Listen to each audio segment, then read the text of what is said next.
রহমান রহিম। ভাই, আজ শুক্রবারের দিন। এই যে আমাদের একটা গাড়ি পাড়া হয়েছে, এই যে সিট মারা হচ্ছে। যে সকল ভাই এই যে নতুন গাড়ি নেবেন, এই শরীফ ভাইয়ের কাছে আজই যোগাযোগ করুন। শরীফ ভাইয়ের এখানে এই যে নতুন গাড়ি রেডি থাকে, এই যে নতুন গাড়ি রেডি আছে। যে সকল ভাইরা নতুন গাড়ি নেবেন, এই শরীফ ভাইয়ের সাথে আজই যোগাযোগ করুন।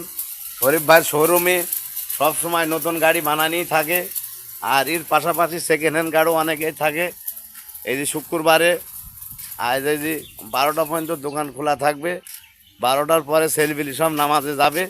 যে সকল ভাইরা এই যে নতুন পুরাতন গাড়ি নেবেন, এই যে আমার শরীফ ভাইয়ের সাথে যোগাযোগ করবেন। কোনো চিটার বাটপারের পাল্লায় পড়বেন না, সরাসরি শরীফ ভাইয়ের কাছে আসবেন, গাড়ি নিয়ে চলে যাবেন। খোদা হাফেজ।